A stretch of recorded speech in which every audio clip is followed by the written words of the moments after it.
तो जैसे सीखा कि pair of linear equation in two variable को हम लोग डिफरेंट डिफरेंट मेथड से सॉल्व करते हैं। ठीक है, तो सबसे पहले pair of linear equation in two variable का जनरल एक्सप्रेशन कैसा होता है, a1x plus b1y plus c1 equal to 0 and second equation आपका a2x plus b2y plus c2 equal to 0। ये इक्वेशन आपका सेकेंड हो गया। और यहाँ पर हम जानते हैं कि where a1 a2 a3 b1 b2 c1 and c2 are real numbers, ये कोई रियल नंबर्स है। ठीक है, अब हम जैसे कि जानते हैं कि अगर इस तरह से हमारे पास इक्वेशन हो तो हम किस किस मेथड से कर सकते हैं। एक तो सबसे पहला सब्स्टिट्यूशन मेथड से कर सकते हैं जो हम सीख चुके हैं। फिर नेक्स्ट हमने एलिमिनेशन भी सीख लिया। अब हम किस पर बात करेंगे, क्रॉस मल्टीप्लिकेशन मेथड पे बात करेंगे और फिर ग्राफिकल मेथड पे बात करेंगे। तो सबसे पहले हम देखते हैं क्रॉस मल्टीप्लिकेशन कैसे होता है। मल्टीप्लिकेशन मेथड में हम इससे रिलेटेड एक थ्योरम पर काम करते हैं। तो इससे रिलेटेड एक थ्योरम क्या है क्रॉस मल्टीप्लिकेशन का, कि the system of pair of linear equation,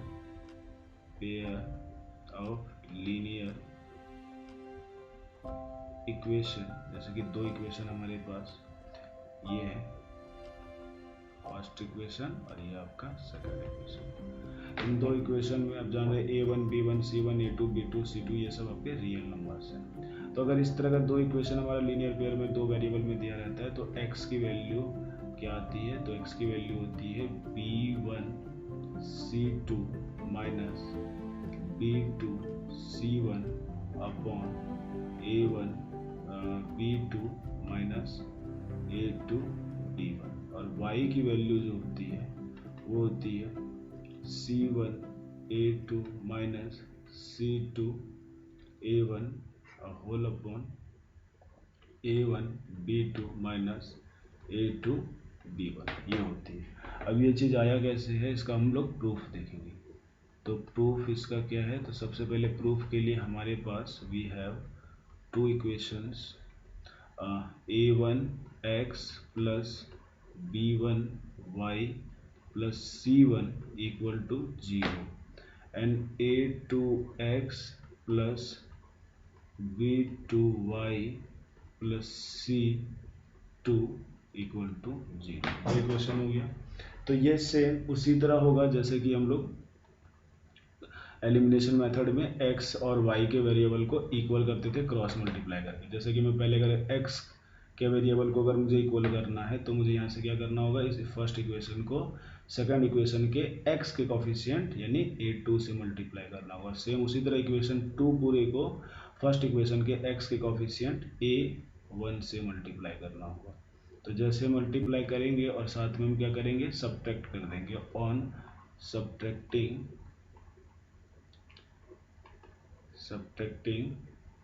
equation second को फ्रॉम इक्वेशन सेकंड। ऐसा सब्ट्रैक्ट क्यों कर रहे हैं, क्योंकि इसे सब्ट्रैक्ट करने से एक x वाला या y वाला टर्म एलिमिनेट हो जाएगा, खत्म हो जाएगा, एक ही वेरिएबल बचेगा और एक ही वेरिएबल की हम वैल्यू फिर निकाल सकते हैं।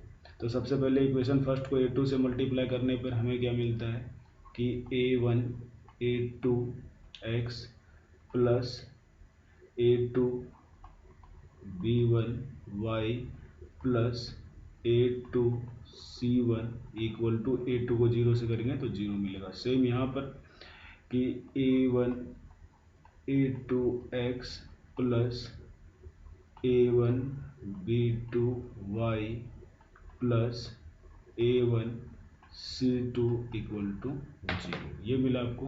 अब इसको साथ में हम लोग क्या कर रहे हैं, माइनस भी कर रहे हैं इक्वेशन सेकंड को। तो जिसको घटाते हैं उसका साइन चेंज हो जाता है। तो इक्वेशन सेकंड ये है, यहाँ प्लस है माइनस हो जाएगा, प्लस है माइनस हो जाएगा, यहाँ भी प्लस है माइनस हो जाएगा। और ये दोनों सेम है तो -0 हो गया। यहाँ से देखिए दोनों में कॉमन क्या आ रहा है, वाई कॉमन आ रहा है तो वाई कॉमन लेंगे और ये वाला हिस्सा प्लस में है a2 b1 और माइनस में a1 b2। और यहाँ से प्लस में A2C1 और माइनस ये चीज़ माइनस में निकलेगा क्या, A1C2 इक्वल टू 0। अब यहाँ से अगर y की वैल्यू अगर हम निकालने चाहें आगे तो क्या होगा, सबसे पहले इस वाले कांस्टेंट टर्म को उस तरफ भेजना होगा। तो यहाँ पर y और इसके साथ A2B1 माइनस A1B2 और ये उधर जाएगा तो ये माइनस वाला उधर जाकर पहले प्लस हो जाएगा और फिर ये वाला उधर जा करके माइनस हो जाएगा A2C1। अब हमें y की वैल्यू निकालनी है। देन y इक्वल टू क्या हो जाएगा कि ऊपर में A1C2 minus A2C1 upon A2B1 minus A1B2।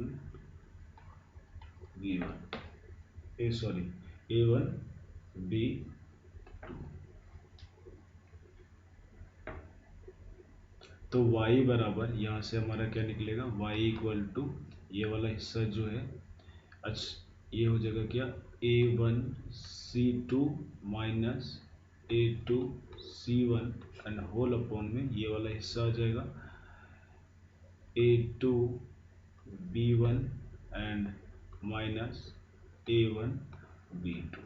लेकिन अभी भी ये मैच नहीं कर रहा है, जो हमें प्रूव करना था। यहाँ पर क्या है, C1 है, यहाँ पर C2 है और ये नीचे वाला भी मैच नहीं कर रहा है, यहाँ पर A1 है और यहाँ A2 है। तो हम क्या करेंगे, हम ऊपर नीचे दोनों में माइनस कॉमन ले लेंगे। ऊपर में भी कॉमन माइनस लिया तो उससे फ़ायदा क्या हुआ, ये वाला प्लस में आ गया, तो प्लस में आ गया A2C1 आगे आ गया, या यहाँ पर जैसे C1 A2 लिखा हुआ है तो वही यहाँ पर भी लिखा हुआ है A2C1। तो इसी को हम लोग इसी की जैसा करने के लिए हम ये लिख सकते हैं कि ये वाला इधर प्लस में आ गया C1 A2 और ये वाला हिस्सा माइनस में चला गया, कौन सा, C2 A1 चला गया और नीचे में भी हमने माइनस का कॉमन लिया तो ये वाला हिस्सा क्या है, A1B2 प्लस में जाएगा। और इसको ऐसे ही लिखेंगे क्योंकि यहाँ पर भी ऐसे ही लिखा है, हमको मैच करना है इसी की जैसा, तो लिख ही सकते हैं। और ये आपका माइनस में A2B1 हो जाएगा और ऊपर नीचे दोनों माइनस माइनस कैंसिल हो गया। तो फाइनली आपको y equal to C1 A2 minus C2 A1 whole upon A1B2 minus A2B1 मिल गया। तो ये आपको y की वैल्यू मिल गई है। इसी तरह अब हम लोग y की वैल्यू कब मिली, जब आपने x के कॉफिशिएंट को बराबर करके एलिमिनेट कर दिया।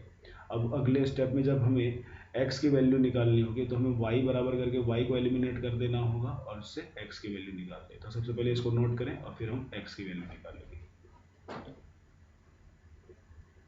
तो अगेन अब हम x की वैल्यू निकालेंगे, y की वैल्यू निकल चुकी है, इक्वेशन वही है हमारे पास। इस बार हमें क्या करना है, हमें पता है कि अगर x की वैल्यू निकालनी है तो y को एलिमिनेट करना होगा। और y को एलिमिनेट करने के लिए पहले y वाले टर्म को इक्वल करना होगा। तो उसको करने के लिए हम लोग क्या क्रॉस मल्टीप्लाई करते हैं, इक्वेशन फर्स्ट को y के सेकंड इक्वेशन के y के कॉफिशिएंट B2 से मल्टीप्लाई कर देंगे।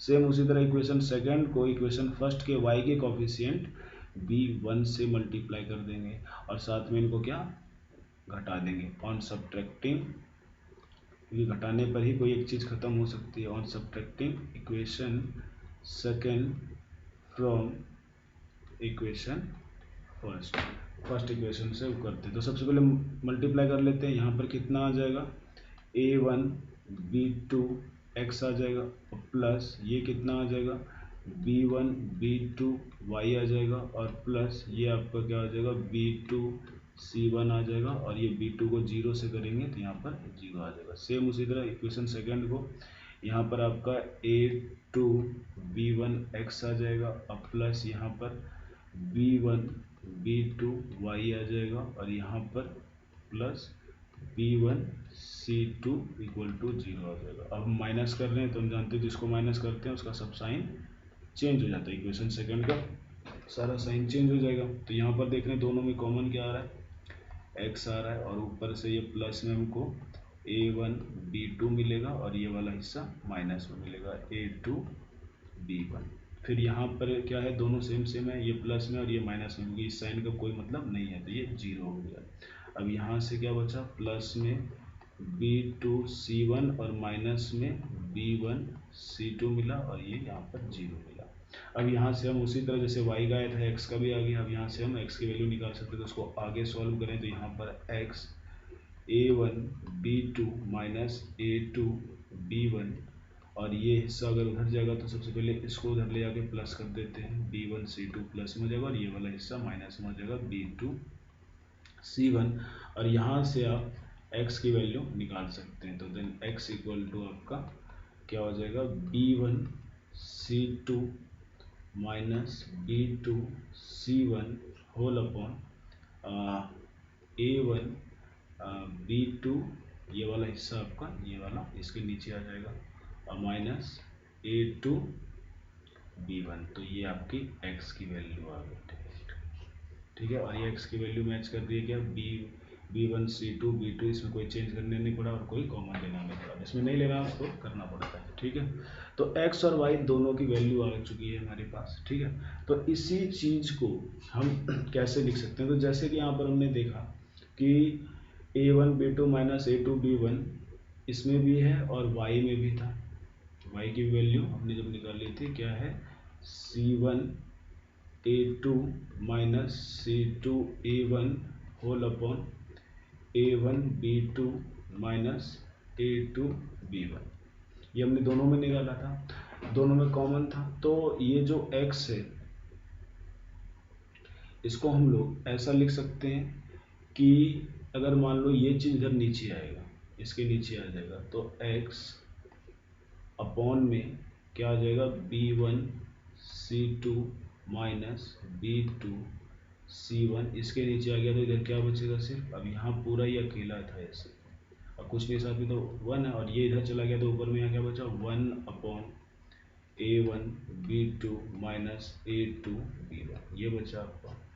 सेम उसी तरह y की अगर आप वैल्यू निकाल लें तो आप ही देख लो कि ये y के नीचे अगर ये वाला टर्म भी नीचे आ सकता है, तो y अपॉन क्या हो जाएगा आपका, C1 A2 minus C2 A1 equal to, यहाँ पर क्या बचेगा, ये पूरा नीचे आ जाएगा तो यहाँ 1 बचेगा, और ये 1 अपॉन क्या हो जाएगा, A1 B2 minus A2 B1, ये आ जाएगा। तो आप क्या देख रहे हैं, इस अगर इस इक्वेशन थर्ड बना दें और इसको फोर्थ बना दें, तो यहाँ पर ये दोनों जो दोनों इस वाले टर्म का इनका RHS टर्म सेम सेम आ रहा है, तो इसका मतलब ये दोनों भी बराबर है। तो हम ये लिख सकते हैं, therefore x upon B1 C2 minus B2 C1 equal y upon C1 A2 minus C2 A1 equal to, और ये दोनों किसके बराबर है, इनके बराबर है, तो यहाँ इसके बराबर क्या लिख देंगे, इसके बराबर हम यहाँ लिख देंगे 1 upon A1 B2 minus A2 B1, ठीक है। तो ये हमारा एक इक्वेशन बन जाएगा, और इसी ये पूरे टर्म को याद रखने का एक ट्रिक क्या है, उसका हम लोग एक मैप बनाएंगे और फिर उससे याद हो जाएगा। सबसे पहले यहाँ तक नोट कर लें। तो इसका डायग्राम आपको ऐसे याद रखना है कि सबसे पहले ये x y और ये 1, तीनों चीज़ लिख दिया हमने ऊपर का। अब नीचे वाली चीज़ को कैसे लिखेंगे, तो पहले यहाँ से एक कॉलम बनाते जाइए, x के लिए उसी तरह एक, y के लिए और उसी तरह एक 1 के लिए बना दीजिए, और शुरुआत कीजिए यहाँ पर क्या, B1 B2 से, और यहाँ पर ख़त्म भी कहाँ पर, B1 B2 पे करना, और बीच में क्या, यहाँ पर एक बार C1 C2 आएगा और यहाँ पर A1 A2 आएगा, और करना क्या है कि B1 को C2 से मल्टीप्लाई करना, B2 को C1 से करना, C1 को A2 से मल्टीप्लाई करना है, C2 को A1 से करना है, A2 को B1 से B2 से, और A2 को B1 से, और ये देखो कैसे आएगा तुम्हारा। ये चीज़ हम लोग करेंगे तो सबसे पहले x जो है ऊपर में रहेगा अपॉन में क्या, B1 को C2 से, B1 को C2 से मल्टीप्लाई किया, और फिर जो दूसरा वाला है यहाँ बीच में माइनस आएगा, और यहाँ पर क्या हो रहा है, B2 को B ही पहले लिखना है और C1 से, ये हो गया। फिर उसी के बाद बराबर में y वाला कैसे लिखेंगे, तो y इक्वल टू कितना हो जाएगा, तो C1 को A2 से, C1 को A2 से, और C2 को A1 से, और सेम वही 1 वाला है तो 1 ऊपर लिख देंगे इसको, और नीचे में A1 का B2 से और फिर A2 का B1 से, A2 का B1 से। तो अब देखिए आपको डायरेक्ट ऐसे ही याद रह जाएगा। ठीक है, x y 1 तीनों ऊपर का लिख देना और नीचे में B1 B2 से स्टार्ट करना है, खत्म भी B1 B2 से करना, बीच में पहले C1 C2 और फिर ऐसे कर देना। और ऐसे जब आपका बन जाएगा, जब आप ये रिलेशन जानते हैं तो x की वैल्यू निकालनी अगर हो तो x बराबर डायरेक्ट आप B1 upon C2 minus B2 upon C1 equal to, ये है आपका, ये आ जाएगा 1 upon A1 B2 minus A2 B1, और यहाँ से आप x की वैल्यू डायरेक्ट निकाल सकते हैं। तो x बराबर ये क्या हो जाएगा, तो ये वाला x के साथ वाला हिस्सा हटा देंगे, यहाँ नीचे में तो वहाँ ऊपर चला जाएगा और ये बन जाएगा क्या, वही जो फॉर्मूला आपका है, B1 B2 C1 ऊपर चला जाएगा और ये वाला हिस्सा नीचे रह जाएगा। क्रॉस मल्टीप्लाई करके आप कर सकते हैं, बस इतना क्या करना है, समझ में आ ही जाए।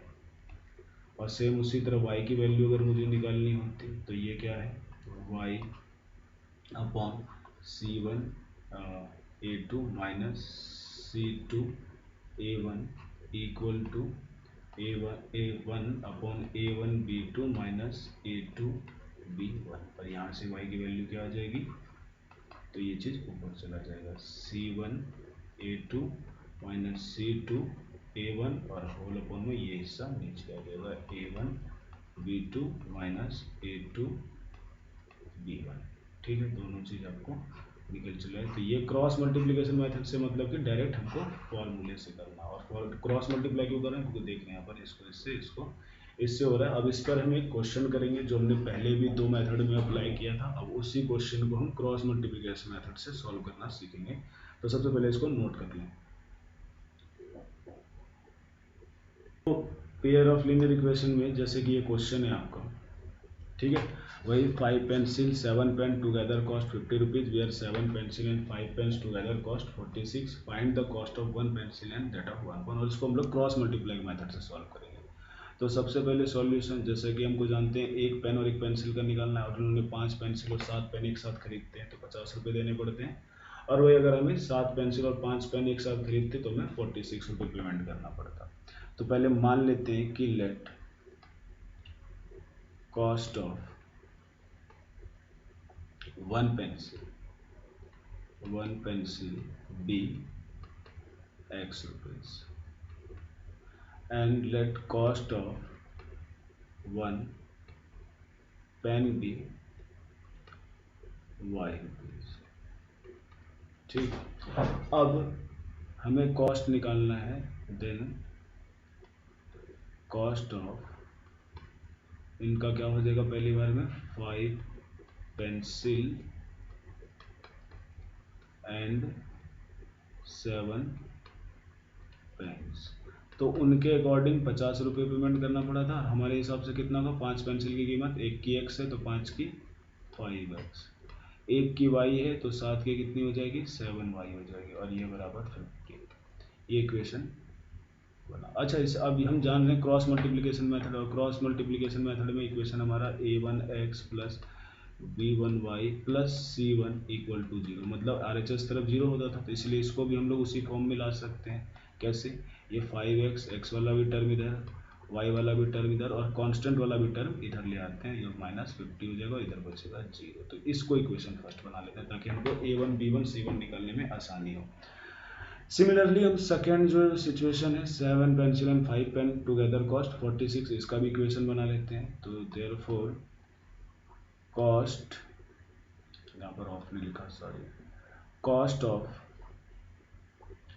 7 pencil, cost of 7 pencils and 5 pens. तो क्वेश्चन के अकॉर्डिंग उन्होंने कितना दिया हुआ है, 46 रुपीज़ दिया, और हमारे हिसाब से 7 पेंसिल की कीमत x के अकॉर्डिंग तो 7x, और प्लस पेन भी खरीदा है तो एक पेन कितना y कॉस्ट का है, तो ये कितना 5y टोटल कॉस्ट हो जाएगा, और ये कितना हो जाएगा आपका 46। ये इक्वेशन सेकंड हो गया। सेकंड इसको नहीं, सॉरी, फिर से इसको हम लोग इसी फॉर्म में लेंगे जैसे ये है, ये किस इक्वेशन के फॉर्म में आएगा, a2x plus b2y plus c2 equal to 0, तो यानी सब कांस्टेंट वाला भी इसी टर्म रहेगा। तो 7x प्लस 5y इधर ही है, इसको उधर लाएंगे -46 इक्वल टू 0, ये इक्वेशन सेकेंड हो गया। तो आपके पास दो इक्वेशन है, वी हैव इक्वेशंस। एक तो है क्या आपके पास 5x + 7y -50 इक्वल टू 0। तो यहाँ से आपको a1 की वैल्यू आपको पता चलेगी कितनी 5, a1 x के कोफिशिएंट को कहते हैं। b1 वैल्यू आपकी कितनी चलेगी, कंपेयर करेंगे इस चीज़ से तो b1 कितना 7 आ जाएगा, और c1 की वैल्यू कितनी आ जाएगी, तो यहाँ पर देखिए c1 इधर है तो कितना -50 होगा, इसको ध्यान से लिखिएगा। सेम उसी तरह एक और, ये इक्वेशन फर्स्ट था, एक और इक्वेशन है हमारे पास सेकेंड, वो है क्या 7x + 5y -50 सॉरी -46 है यहाँ पर, -46 इक्वल टू 0। तो देयरफॉर हम लोग यहाँ से a2 की वैल्यू मिल गई आपको, कितनी है यहाँ पर a2 की वैल्यू, कंपेयर करेंगे इससे तो 7, b2 की वैल्यू आपकी आ गई कितनी 5, एंड c2 की वैल्यू आपकी आ गई कितनी -46। अब ये चीज़ पता चल गया, आपको निकालना है क्या है, x की वैल्यू निकालनी है। तो x की वैल्यू निकालनी है, तो इसलिए x बराबर हम लोग क्या जानते हैं फॉर्मूला, तो x का डायरेक्ट फार्मूला, या नहीं अगर x का फार्मूला पता है तो अगर पता है तो क्लियर है कि आप ऐसे लगा दो कि यहाँ पर क्या हो जाएगा b1 c2 minus b2 c1 और होल अपॉन a1 b2 और माइनस a2 b1, वैल्यू लगा करके आप निकाल दे सकते हैं ऐसे कि b1 की वैल्यू, अब देखो क्या है यहाँ पर b1 की वैल्यू 7 है, तो जो जो वैल्यू डालते जाओ, इंटू c2 की वैल्यू कितनी है, c2 की वैल्यू -46 है, फिर यहाँ माइनस है, तो b2 की वैल्यू कितनी है 5 है, और c1 की वैल्यू कितनी है -50 है, तो इंटू में -50 ये हो जाएगा आपका, और फिर अपॉन में a1 की वैल्यू हमारी है 5 और b2 की वैल्यू भी है कितनी 5, ये b2 है, फिर यहाँ माइनस आ गया, a2 की वैल्यू 7 है और b1 की वैल्यू यहाँ पर भी 7 है। ठीक है, तो इसको सॉल्व करते हैं हम लोग। तो सबसे पहले यहाँ पर कितना हो जाएगा, माइनस आ जाएगा, पहले यहाँ प्लस माइनस, और इसको मल्टीप्लाई करेंगे 6 7 42, 4 7 32 हो जाएगा। ठीक है, 7 6 42 एंड 4 रिमाइंडर, 7 4 28 32 माइनस का, और फिर ये माइनस माइनस यहाँ पर प्लस हो जाएगा, और ये 250 बच जाएगा क्या, और यहाँ पर नीचे में 25 और -49।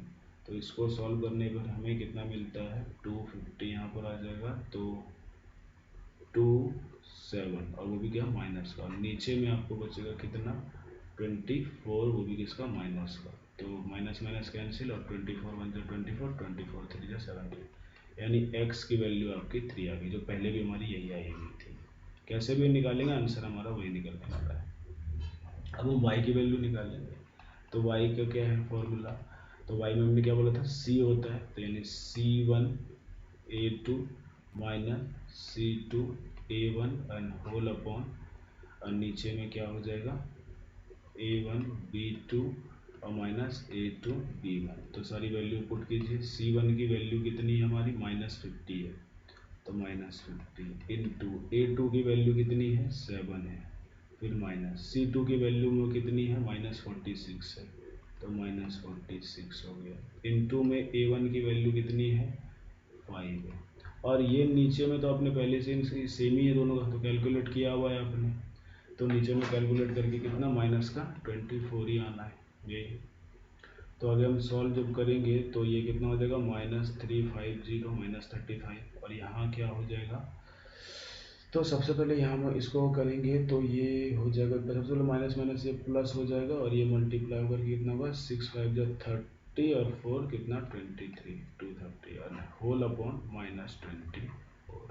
तो इसको सॉल्व करते हैं, तो यहाँ मैं कर देता हूँ सॉल्व, इधर आगे जगह नहीं है, ये y की वैल्यू थी, और यहाँ से y की वैल्यू आपकी क्या आ जाएगी, तो इसको सॉल्व करेंगे 230, तो ये हो जाएगा 0 2 और 1, वो भी किसका माइनस का, और होल अपॉन में नीचे में -24, तो माइनस और ये माइनस कैंसिल, और 24 1 24 और 24 5 जा 120, तो यानी y की वैल्यू 5 आ गई। y क्या था, एक पेन की कीमत थी, तो यानी पेन की कीमत 5 रुपीज़ आ गई, और x क्या थी, एक पेंसिल की कीमत जो 3 रुपीज़ आ गई। देखो दोनों से वही क्रॉस मल्टीप्लाई कर रहा है, आंसर से आ गया। ठीक है, थैंक यू। नेक्स्ट तो, और इस क्वेश्चन को हम लोग ग्राफिकल मेथड से सॉल्व करेंगे, लेकिन ग्राफिकल मेथड में भी सॉल्व करने के लिए सबसे पहले इसे हमें इक्वेशन के फॉर्म में लाना होगा। तो सबसे पहले वही, अगर हम एक ही बार में लिख सकते हैं कि 5 pencil and 7 pen together cost 50 and 7 pencil and 5 pen. अब ये नेक्स्ट ये क्वेश्चन, अब हम इस क्वेश्चन को ग्राफिकल मेथड से सॉल्व करेंगे, जिस क्वेश्चन में दिया हुआ है 5 pencil and 7 pen together cost 50 and where is 7 pencil and 5 pen together cost 46. Find the cost of 1 pencils and that of 1 pen. Same वही बात, तो सबसे पहले मान लेंगे कि late cost of 1 pencil be x rupees and cost of 1 pen be y rupees। ठीक है, तो उस हिसाब से 5 पेंसिल एंड 7 पेन का कॉस्ट कितना निकला, since cost of 5 pencils and 7 pens together, उन्होंने कितना पेमेंट किया 50, और हमारे हिसाब से 5 पेंसिल्स का 5x हो जाएगा एंड प्लस 7 पेन्स का 7y हो जाएगा इक्वल टू 50। ये इक्वेशन फर्स्ट हो गया। अगेन दूसरे के सिचुएशन का कि where is 7 pencil and 5 pen together cost 46, यानी क्या हो जाएगा cost of 7 pencil plus 5 pens, तो इनके हिसाब से कितना दिया हुआ इन्होंने 46, और हमारे अकॉर्डिंग 7 पेंसिल का x के रेट से 7x और 5 पेन का y के रेट से 5y, और इक्वल टू ये किसके 46 के इक्वल होगा, और ये इक्वेशन सेकंड हो गया। अब दो इक्वेशन है हमारे पास, और इन दोनों को सॉल्व करना है हमको ग्राफिकल मेथड से। तो 9th में भी अपने ग्राफिकल मेथड से लीनियर इक्वेशन को सॉल्व करना सीखा होगा, जिसमें कि स्ट्रेट लाइन आता है। लीनियर इक्वेशन का जनरली ग्राफ हमारा स्ट्रेट लाइन ही आता है। तो हम यहाँ क्या करेंगे, from equation first and second, from equation first and second हम टेबल बना लेंगे। सबसे पहले तो क्या, इक्वेशन फर्स्ट का टेबल बनाते हैं। कैसे बनता है टेबल, पहले भी आपने बनाया हुआ है, 5x plus 7y equal to 50। तो यहाँ से आप क्या करें, किसी की भी मर्जी x की या y की, जिसकी वैल्यू निकालनी है निकाल ले। अगर मैं यहाँ से x की वैल्यू निकालना चाहता तो सबसे पहले इक्वल के इधर 50 में से ये 7 माइनस वाई चला जाता, और साथ में x का 5 इसके नीचे आ जाता, और इधर क्या बचता, सिर्फ x बचता। यानी अब x की वैल्यू किस पे डिपेंड कर रही है, y की। अब y की वैल्यू भी निकाल सकते थे, मर्जी है किसी की भी निकालो। अब लेकिन थोड़ा सा देखना कि ये रैशनल फॉर्म में है, नीचे में 5 है, तो y की हम कोई भी वैल्यू डाल सकते हैं, कोई भी रियल वैल्यू डाल सकते हैं। तो y की वैल्यू अगर 0, मतलब कुछ ऐसा वैल्यू डालो ताकि ये पूरा एक इंटीजर के फॉर्म में आएगा। तो यहाँ पर आप देख सकते हैं, अगर y 0 रखेंगे तो ये पूरा खत्म हो जाएगा, और बचेगा क्या 50/5, और हमको x की वैल्यू 10 मिल जाएगी। तो यानी y 0 रखना सही होगा। तो if y equal to 0 then x बराबर क्या हो जाएगा आपका 50 माइनस 7 इंटू 0/5, इसकी वैल्यू 50/5 जो कि 10 के इक्वल होगा। यानी क्या है कि x की वैल्यू 10 आई, कब, जब y की वैल्यू 0 थी, यानी एक पॉइंट हमें मिल गया। उसी तरह नेक्स्ट इसी में इफ अब y की वैल्यू क्या रखें, क्योंकि x की वैल्यू किस पे डिपेंड कर रही है, y पे। तो y की फिर से कुछ ऐसी वैल्यू रखें जो घटने पर ये पूरा कट जाए। यानी कोई 5 वाला नंबर रख दिया जाए, 5 रखें तो 7 5 जो 35 हो जाएगा, और 50 में 35 15 बचेगा, और पूरा कट जाएगा। रखने का कोई भी नंबर रख सकते हैं, लेकिन पॉइंट वाला नंबर आएगा, और पॉइंट वाले नंबर को ग्राफ में दिखाना दिक्कत हो जाएगी। तो if y equal to 5 then x क्या हो जाएगा आपका, तो x इक्वल टू यहाँ देखिए क्या हो जाएगा 50 माइनस 7, और ये y की वैल्यू यहाँ पर क्या डाल देंगे 5 डाल देंगे, और होल अपॉन यहाँ पर आपका 5 आ जाएगा। तो ये आपका यहाँ पर मिलेगा क्या 50 50 माइनस 35 अपॉन में 5 और ये यहाँ पर बचेगा 15/5 और ये कट के 3 आ जाएगा, यानी x की वैल्यू 3 कब, जब y की वैल्यू 5। ये दूसरा पॉइंट मिल गया। और एक स्ट्रेट लाइन खींचने के लिए हमें 2 पॉइंट काफ़ी होता है, एक पॉइंट ये और एक पॉइंट ये तो फर्स्ट इक्वेशन का बना। नाउ इक्वेशन सेकंड का बनाते हैं टेबल। तो इक्वेशन सेकंड आपका है क्या, सबसे पहले तो ये है क्या, 7x plus 5y equal to 46। तो जैसे मैंने बोला किसी की वैल्यू निकाल सकते हैं x या y, चलो इसमें y की वैल्यू निकाल के देख लेते हैं। तो सबसे पहले अगर y की वैल्यू निकालेंगे तो ये 7x 46 में इधर जाके माइनस होगा और y के साथ जो 5 है वो इसके नीचे आ जाएगा और इधर सिर्फ क्या बच जाएगा, y बच जाएगा। और y की वैल्यू x पे डिपेंड कर रही है। अब यहाँ पर x की कुछ ऐसी वैल्यू रखें जैसे नीचे में 5 है जो पूरा कट जाए। तो अगर 0 रखेंगे तो 46/5 आएगा, तो पूरा तो नहीं कटने वाला। अगर हम 1 रखते हैं 7 तो तब भी नहीं होगा, 2 रखते हैं तब भी नहीं होगा, 3 रखेंगे तो काम हो जाएगा। 7 या 21 और 6 में 1 गया तो 5, कुछ 5 से कटने वाला टेबल आएगा। तो हम यहाँ से क्या रखते हैं, if x equal to 3 then y क्या हो जाएगा आपका 46 माइनस 7 इंटू 3 रखा x की वैल्यू, यहाँ 5, तो ये कितना हो जाएगा 46 माइनस 21/5 और ये आपका माइनस हो गया 6 में 1 गया 5 और ये 4 में 2 गया 2 और 5, ये कट के कितना 5 मिल गया। यानी क्या, x की वैल्यू 3 कब, जब y की वैल्यू हम 5 रखते। तो इस इक्वेशन का एक पॉइंट मिल गया। फिर उसी तरह दूसरा इक्वेशन अगर हम देखेंगे, अब यहाँ पर x की क्या वैल्यू रखे, 3 तो रख दिया, 4 रखने में 7 चौक 28, 16 में 8 गया 8, वो नहीं बचने वाला। और फिर 5 रखेंगे तब भी नहीं बचेगा, 8 रखने पे 7 हो जाएगा, 7 8 56। हाँ, तो ये सब थोड़ा मन में कैलकुलेट करना होगा। If x equal to 8 then y बराबर क्या हो जाएगा आपका 46 माइनस 7 इंटू 8 अपॉन में 5। ठीक है, तो यहाँ पर कितना हो जाएगा 40। हम वैसा ही नंबर ले रहे हैं जिसके कारण ये पॉइंट में आने से बचे हम लोग, ताकि आसानी से ग्राफ पे दिखा सकें। तो यहाँ पर आपको कितना आया -10/5, कट के ये कितना हो जाएगा -2, यानी कि x की वैल्यू जब 8 होती है कब, जब y की वैल्यू -2 होती है। तो दूसरा पॉइंट दोनों इक्वेशन का बन गया। तो यहाँ तक निकालने के बाद अब इसको ग्राफ में शो करेंगे। तो सबसे पहले इसको तो नोट कर लें और फिर हम लोग ग्राफ पे अब इस पर काम करेंगे। तो जैसा कि इस क्वेश्चन का 2 इक्वेशन हमें ये पता है और 2 टेबल हमने दोनों इक्वेशन का ये बनाया, तो अब इसको ग्राफ में कैसे शो करेंगे। तो जैसे यहाँ पर आप ये ग्राफ देख रहे हैं, यहाँ पर ये हॉरिजॉन्टल वाला जो लाइन है इसे हम लोग एक्स एक्सिस कहेंगे, इसे हम लोग ये एक्स एक्सिस हो गया आपका और ये वर्टिकल लाइन वाई एक्सिस हो गया। तो यहाँ पर हमने पहले वाले इक्वेशन से देखा कि x की वैल्यू जब 10 थी, यानी x की वैल्यू 10 यहाँ पर है, तो y की वैल्यू 0 थी, तो यानी यहीं पर है, एक पॉइंट ये मिलेगा आपको। यहाँ पर कोऑर्डिनेट क्या है, तो कोऑर्डिनेट मतलब आपको पता होगा, 9th में पढ़ा होगा कोऑर्डिनेट ज्योमेट्री। तो यहाँ पर x की वैल्यू 10 है और फिर हम लोग किसकी वैल्यू लिखते हैं, y की, तो ये 0 हो गया। और उसी तरफ दूसरा पॉइंट कौन है, x की वैल्यू 3 है, तो x की वैल्यू 3 देखिए कहाँ पर है, x की वैल्यू 3 यहाँ पर है, ठीक है, यहाँ पर बीच में होगा। और y की वैल्यू 5 है, तो y की वैल्यू 5 यहाँ पर है, तो यहाँ पर देखिए ये 5 बीच में, तो यानी इस पॉइंट मिल रहा है। तो ये दूसरा पॉइंट हो गया किस लाइन का, ये वाला ग्रीन वाली लाइन का, और इसका कोऑर्डिनेट हो गया क्या, x की वैल्यू 3 है और y की वैल्यू 5 है, ये हो गया।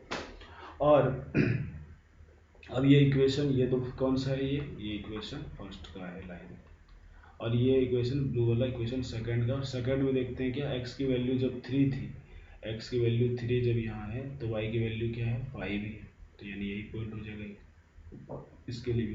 और x की वैल्यू जब 8 है तो 8 यहाँ पर x की वैल्यू, तो y की वैल्यू, x की वैल्यू 8 यहाँ पर है, तो y की वैल्यू, सॉरी ये है ना, तो y की वैल्यू यहाँ देखिए कहाँ पर आ रही है, यहाँ पर, तो यानी क्या है -2।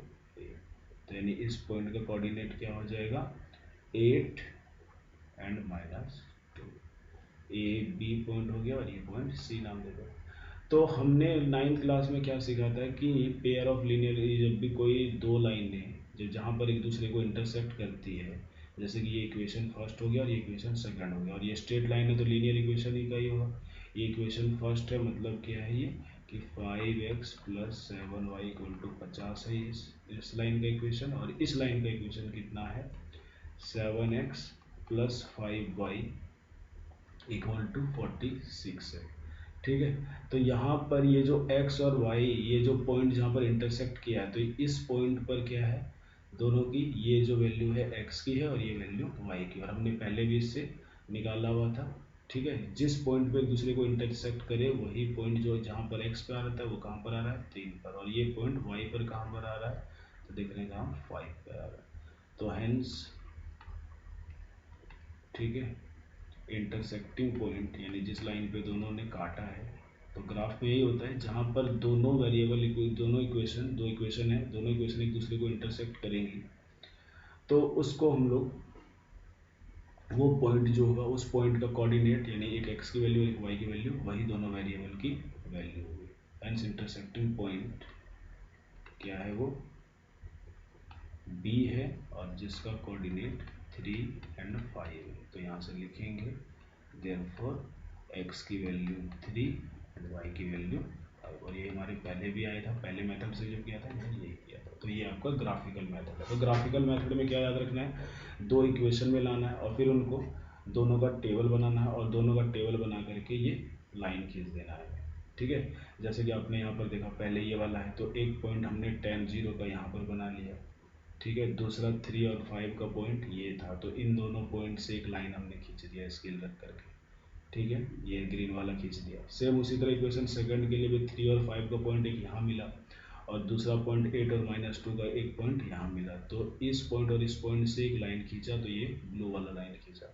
अब जब दोनों खींचा तो देखा दोनों पॉइंट ने इस पॉइंट पे इंटरसेक्ट किया, तो इस पॉइंट का जो कोऑर्डिनेट होगा वही एक्स और वाई का आंसर होगा। ठीक है, तो ये अब जो ग्राफ रिलेटेड कंसेप्ट है pair of linear equation in two variable में, वो कैसे कैसे कि सबसे पहले तो हम ये जानते हैं लीनियर इक्वेशन का जनरल फॉर्म कैसा होता है in two variable, a1x plus b1y plus c1 equal to 0 and a2x plus b2y plus c2 equal to 0। ये दोनों इक्वेशन आपके अलग अलग आ गए। अब इन दो इक्वेशन में इनका a1 a2 b1 b2 c1 c2 में रिलेशन देख करके हम बता देंगे कि कौन सा जो है ग्राफ कैसा बनेगा और कितना सॉल्यूशन देगा। तो इसमें बहुत अलग अलग केस होता है कि सबसे पहला केस जो है केस 1, कि अगर मान लो अब हम ये जानते हैं कि दोनों ही क्या लीनियर इक्वेशन है टू वेरिएबल में, और हम लीनियर इक्वेशन का जानते हैं ग्राफ हमेशा स्ट्रेट लाइन बनता है। तो अगर हम केस 1, अगर मान लीजिए x डैश हो गया और ये y डैश हो गया और ये ओरिजिन हो गया, तो अगर मान लीजिए कि ये जैसा ये इक्वेशन दिया हुआ और इन इक्वेशन से मुझे ऐसा रिलेशन मिलता है कि a1 अपॉन यानी इसका ये x का जो भी कॉफिशिएंट है a1 upon a2 not equal to b1 upon b2, यानी इन दोनों का जो रेशियो अगर इसके बराबर नहीं होगा, तो ऐसे पेयर ऑफ लीनियर इक्वेशन का कितना सॉल्यूशन निकलेगा, one solution only, one solution, यानी x की एक ही वैल्यू निकलेगी, y की एक ही वैल्यू निकलेगी। ठीक है, या हम ये कह सकते हैं यूनिक सॉल्यूशन, इसके अलावा कोई सॉल्यूशन नहीं होगा। जैसे कि हमने पहले वाला क्वेश्चन जो किया था वो एक यूनिक सॉल्यूशन वाला था। ठीक है, क्योंकि उसमें आपने देखा था दो इक्वेशन था आपके पास, एक था क्या 5x प्लस 7y प्लस क्या कहते हैं ये 50 इक्वल टू 0, और दूसरा क्या था 7x plus 5y plus 46 equal to 0। तो यहाँ से आपको पता है ये a1 है, ये a2 है 7, ये b1 है और ये b2 है, और ये c1 है और ये c2 है। तो यहाँ पर हम देखेंगे क्या a1 अपॉन a2 की वैल्यू कितनी है, तो 5/7 है, और b1 अपॉन b2 की वैल्यू कितनी है, तो b1 की वैल्यू 7 है और 5 है, जो कि दोनों ही बराबर नहीं है। तो यहाँ से क्या पता चला A2 not equal to B1 upon B2। भले C1 C2 बराबर हो या ना हो इससे मतलब नहीं है, लेकिन A1 upon A2 B1 B2 के बराबर नहीं है। तो इसीलिए याद आ रहा है कि x और y का इसमें अलग अलग वैल्यू निकला था कि x की वैल्यू 3 और y की वैल्यू 5 आई थी, एक ही तरह का आया था। ठीक है, तो जब भी इस तरह का दो इक्वेशन का, दो लीनियर इक्वेशन का A1 अपॉन A2 का रेशियो और B1 अपॉन B2 का, ये रेशियो ही कहते हैं जब अपॉन में निकालते हैं, तो इनकी वैल्यू अगर बराबर ना हो तो वो यूनिक सॉल्यूशन देंगे। और उनका ग्राफ कैसा बनेगा, मान लो कि लीनियर इक्वेशन है तो एक लाइन इसका इक्वेशन मान लो फर्स्ट ऐसा गया, इक्वेशन फर्स्ट का, और दूसरा इक्वेशन मान लो ऐसे चला गया, दूसरे इक्वेशन का लाइन ऐसे चल गया, ये इक्वेशन सेकंड है। तो जहाँ पर ये इंटरसेक्ट कर रहा है इस पॉइंट पे, अब मान लो यहाँ का कोऑर्डिनेट कुछ x और y आता है, तो यही इसका आंसर होगा। मतलब क्या पता चला कि जिस इक्वेशन का यूनिक सॉल्यूशन होता है वो कितने जगह पर इंटरसेक्ट करेगा, intersect at a point, intersect at a point, एक पॉइंट पे इंटरसेक्ट करेगा। ठीक है, तो ये तो आपका केस 1 हो गया, कब, जब यूनिक सॉल्यूशन मिले। और यूनिक सॉल्यूशन का ग्राफ क्या होता है कि दोनों लाइनें एक दूसरे को एक पॉइंट पे इंटरसेक्ट करती है, कहीं पर भी करे, और जो उस पॉइंट पे इंटरसेक्ट करती है उस पॉइंट का कोऑर्डिनेट ही वो एक्स और वाई यानी वेरिएबल का आंसर होगा। ठीक है, अब इसके बाद हम केस सेकंड देखते हैं। केस सेकंड आपका क्या है, केस सेकंड आपको क्या मिलेगा, केस टू में अगर मान लीजिए ये जो इक्वेशन अगर आपका दिया हुआ है और इसमें अगर आपको ऐसा मिल जाता है कि A1 upon A2 equal to B1 upon B2 मिल गया, और क्या कहते हैं, लेकिन C1 अपॉन C2 इक्वल नहीं हुआ। ठीक है, C1 अपॉन C2 नहीं हुआ, तो ऐसे का जो ग्राफ बनता है वो तुम देखो, अब कैसे बनता है ये याद रखना पड़ेगा, और नहीं आता है तो बना के देख सकते हैं। तो हम लोग तो यहाँ पहले से जानते हैं, इसलिए मैं बता दे रहा हूँ कि ग्राफ कैसा होता है। तो इसका जो ग्राफ होगा ये हो गया आपका x एक्सिस, और ये आपका y एक्सिस हो गया, और ये ओरिजिन हो गया। तो इसमें पता है क्या होगा, इनका जो भी ग्राफ बनेगा, मान लो एक इक्वेशन का ऐसा कोई स्ट्रेट लाइन गया, इक्वेशन ये फर्स्ट का गया, और दूसरा इक्वेशन का जो लाइन जाएगा ना वो एकदम बिल्कुल इसी के पैरेलल ही जाएगा, यानी कहीं पर भी इंटरसेक्ट नहीं करेगा, दूसरे इक्वेशन का भी लाइन पैरेलल जाएगा। यानी क्या पता चला इसमें कि लाइन्स आर बोथ लाइन, यानी दोनों इक्वेशन का lines, both lines are parallel. अब हमने क्या सीखा था, जहाँ पर दोनों लाइन एक दूसरे को इंटरसेक्ट करेगी वहीं पर सॉल्यूशन मिलेगा, और पैरेलल लाइन तो कहीं इंटरसेक्ट नहीं करती है, तो इसमें क्या मिलेगा आपको, नो सॉल्यूशन मिलेगा, नो सॉल्यूशन। ठीक है, तो यानी both lines are parallel to each other. जैसे कि इसका एक इक्वेशन मैं आपको बताता हूँ एक एग्जांपल लेकर के। जैसे कि मान लीजिए कोई इक्वेशन ऐसा है हमारे पास, 2x प्लस 7x और plus 7x minus 7 equal to 0, ये इक्वेशन फर्स्ट है आपका। दूसरा इक्वेशन क्या है, मान लीजिए 6x यहाँ पर हो गया, प्लस ये क्या हो गया 21x हो गया, और माइनस ये 8 हो गया इक्वल टू 0, इक्वेशन सेकंड। तो यहाँ से ये पता है आपको, ये A1 है, ये A2 है, ये B1 है, और ये B2 है, और ये C1 है, और ये C2 है। तो यहाँ से हम यहाँ क्या निकालेंगे, A1 अपॉन A2, तो ये कितना हो जाएगा 2/6, यानी कितना निकला 1/3। सेम उसी तरह B1 अपॉन B2 निकालें तो ये कितना हो जाएगा 7/21, ये भी कितना 1/3 निकल जाएगा। और C1 अपॉन C2 किया जाए, C1 अपॉन C2 किया जाए तो ये आपका -7/-8, तो ये कट के ये कितना हो जाएगा 7/8। तो साफ तौर पे यहाँ पर दिखा जा सकता है क्लियरली कि A1 upon A2 not equal to sorry equal है ना, A1 equal to B1 upon B2, जो कि किसके बराबर है 1/3 दोनों ही बराबर है, लेकिन C1 अपॉन C2 के इक्वल नहीं है। तो जब ऐसा केस हो कि दो चीज़ बराबर हो और एक चीज़ बराबर नहीं हो तो समझ जाएंगे कि वैसे equation linear pair of equation का कोई सॉल्यूशन नहीं है और उनका ग्राफ कैसा बनेगा, पैरेलल बनेगा। दोनों लाइन कैसे बनेंगे, पैरेलल बनेंगे। तो दो बातें आपको याद हो गई, एक तो क्या इंटरसेक्ट करे तो यूनिक सॉल्यूशन देगा, और अगर लाइन पैरेलल हो तो एक भी सॉल्यूशन नहीं देगा। और साथ में ये टर्म भी याद रखना है कि पैरेलल के लिए ये कंडीशन होना चाहिए कि A1/A2 should be equal to B1/B2 but not should be equal to C1/C2। ये तो हमने दो केस पढ़ा। अब तीसरा केस, लास्ट केस हम लोग पढ़ेंगे, पहले से नोट कर लें। तो हमारे पास दो इक्वेशन ऐसे हैं और केस थर्ड क्या हमारे पास है, केस थर्ड ये हो सकता है कि इनका रेशियो आपका क्या हो सकता है कि A1/A2 equal to B1/B2 equal to C1/C2, तीनों ही बराबर हो जाए। तो तीनों ही बराबर हो जाए ना तो इसका ग्राफ जो बनता है वो ऐसा बनता है, ये आपका x एक्सिस हो गया और ये आपका y ओरिजिन और ये y एक्सिस हो गया। तो इसका ग्राफ कैसा बनेगा, इसका ग्राफ जो है ना, अगर एक इक्वेशन का यानी फर्स्ट इक्वेशन का लाइन अगर यहाँ पर बन रहा है, ऐसा बन रहा है इक्वेशन फर्स्ट, तो सेकंड इक्वेशन भी जो है ना वो यहीं पर बनेगा, कोइंसाइड करेगा, यानी इसी पर ही, यानी इक्वेशन सेकंड भी इसी पर ही बनेगा।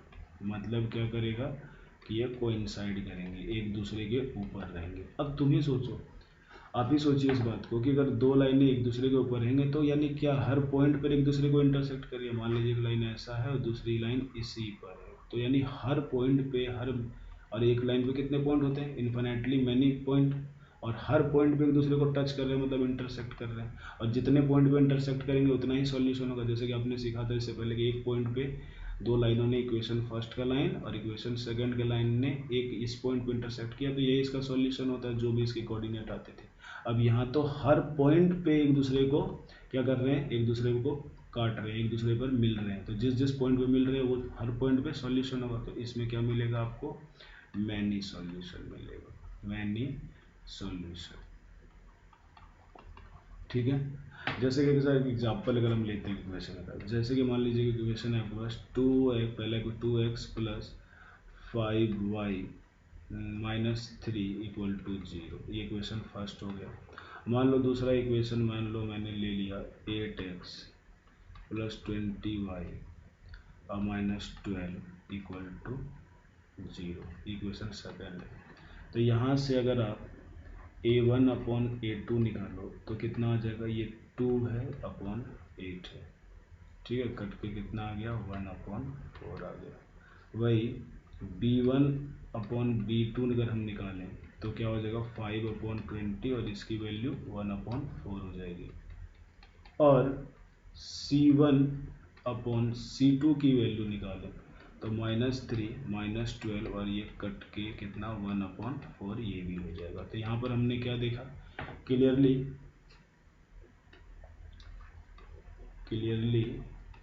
क्या, A1/A2 equal to B1/B2 equal to C1/C2, तीनों ही बराबर है, तीनों ही बराबर है, मतलब कि दोनों एक ही जगह पर मिलेगा और हमको इसका मैनी सॉल्यूशन मिलेगा। ठीक है, तो ये आपने सीख लिया, क्लियर है। तो यहाँ तक। अब ऐसा क्यों होता है, अगर थोड़ा सा अगर ध्यान से देखें तो जैसे ये फर्स्ट वाला इक्वेशन देख रहे हैं 2x plus 5y -3 equal to 0, और दूसरा वाला इक्वेशन देखें तो इसमें अगर आप देखें तो कॉमन इसमें 4 आ रहा है, यानी सेकंड इक्वेशन को मैं आगे दिखाऊँ फ्रॉम इक्वेशन सेकेंड, तो इसमें अगर मैं 4 कॉमन ले लिया तो यहाँ पर आपको क्या बचेगा, 2x बचेगा, और फिर प्लस यहाँ पर इसको डिवाइड करेंगे तो यहाँ पर 5y आएगा और यहाँ पर -3 आएगा इक्वल टू 0। तो यहाँ से अगर 2x प्लस 5y -3 और ये 4 अगर 0 के नीचे जाकर क्या मिलेगा, 0। तो अगर आप देख पा रहे हो तो ये इक्वेशन इसी के बदले आया है, यानी ये इक्वेशन और ये इक्वेशन एक ही है, सेम ही है, देख रहे हैं, यही चीज़ आ गया। इसको अगर चेंज किया तो इसी के फॉर्म में आ गया, इसलिए दोनों ग्राफ या दोनों इक्वेशन का लाइन एक ही जगह पर मिलता है, कोइंसाइड करता है। तो इसमें क्या होगा, जितना x और y की वैल्यू बढ़ते रहेंगे तो उतना ही x और y का अलग अलग वैल्यू मिलता जाएगा हमें। ठीक है, तो इसलिए ये दोनों लाइनें एक ही जगह पर बनती है, कोइंसाइड करती है। ठीक है, तो एक बार बस हम ग्राफ से रिलेटेड को समरी करेंगे और फिर ये टॉपिक आपका खत्म हो जाएगा। जैसा कि हमारे पास दो इक्वेशन इस तरह का है, linear equation in two variable. ठीक है, और इसके बारे में हमने 3 केसेस पढ़ा। तो पहला जो केस था इसमें हमको क्या मिलता था, यूनिक सॉल्यूशन मिलता था, यूनिक सॉल्यूशन, या हम ये कह सकते हैं वन सॉल्यूशन मिलता था, यानी एक्स और वाई की एक ही वैल्यू आती थी। और उसका फॉर्म क्या रहता था कि a1/a2 should not equal to b1/b2, भले c1 c2 बराबर हो या ना हो कोई मतलब नहीं है, लेकिन यूनिक सॉल्यूशन के लिए ये चीज़ बराबर नहीं होना चाहिए। और इसका ग्राफ अगर हम देखते तो हम लोग क्या बोलते, ग्राफ इसका कैसा बनता है, इंटरसेक्ट अ पॉइंट, यानी ये एक्स एक्सिस हो गया एक्स डैश, और ये आपका वाई डैश एक्सिस हो गया, सॉरी यहाँ डैश नहीं, ये ओरिजिन हो गया। तो इसमें क्या होता था, अगर एक लाइन ऐसे जा रही है तो दूसरी लाइन ऐसे यहाँ पर काट रही है। तो ये मान लो इक्वेशन फर्स्ट की लाइन है और ये इक्वेशन सेकंड की लाइन है। तो जिस पॉइंट पे इंटरसेक्ट करेगी वही पॉइंट वैल्यू देगा, यानी क्या करता है ग्राफ करता है इंटरसेक्ट एट ए पॉइंट, एक पॉइंट पे इंटरसेक्ट करते हैं, यानी एक पॉइंट पे करती है, इसलिए एक सॉल्यूशन यूनिक सॉल्यूशन मिलेगा, इंटरसेक्ट एट अ पॉइंट, और वही पॉइंट का कोऑर्डिनेट इनका सॉल्यूशन होता है। फिर सेकंड अपने पढ़ा क्या, नो सॉल्यूशन, नो सॉल्यूशन। तो नो सॉल्यूशन कब मिलता था, जब a1/a2 equal to b1/b2 but not equal to c1/c2, ऐसा होता था। तो ऐसे में ये तो ग्राफ कैसा होता था इसका, तो इसका ग्राफ जो होता था मैं यहीं पर बना देता हूँ। ग्राफ इसका अगर आप ऐसे बनाते हैं इसको, एक्स एक्सिस एक्स डैश और ये वाई डैश और ये ओरिजिन, तो इसमें ग्राफ आपको क्या आता था, अगर एक लाइन ऐसे गया, एक इक्वेशन का लाइन ऐसा गया तो दूसरा लाइन इसके एकदम पैरेलल ही होता था, और ये इक्वेशन सेकंड। और पैरेलल लाइन कहीं भी एक दूसरे को इंटरसेक्ट नहीं करती, तो इसलिए इसका कोई सॉल्यूशन नहीं होगा। ठीक है, थर्ड केस हमने क्या पढ़ा, थर्ड केस में मैनी सॉल्यूशन,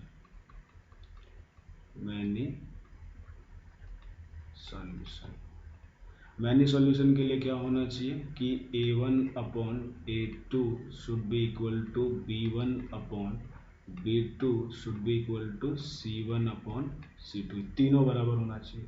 और इसका ग्राफ कैसा बनता है, तो इनका ग्राफ, तो अगर एक लाइन एक ऐसे है हमारे पास, ये हो गया आपका एक्स एक्सिस और ये आपका वाई एक्सिस, और यहाँ पर ओरिजिन। तो ये जानते हैं कि अगर जैसे मान लो एक इक्वेशन का लाइन ऐसे बना है, इक्वेशन फर्स्ट का, तो सेकंड का भी इसी पर ही बन जाता है, इक्वेशन सेकंड भी इसी पर ही लाई करता है, यानी हर पॉइंट पर इंटरसेक्ट करेगा और इसमें आपको मैनी सॉल्यूशन मिलेगा। ठीक है, अब एक चीज, तो अब लास्ट एक टॉपिक बचा है, हम इसके बारे में जान लेते हैं। छोटी सी बात है कि लीनियर इक्वेशन का जो सिस्टम होता है, लीनियर इक्वेशन सिस्टम, ये दो टाइप का होता है। एक होता है कंसिस्टेंट सिस्टम,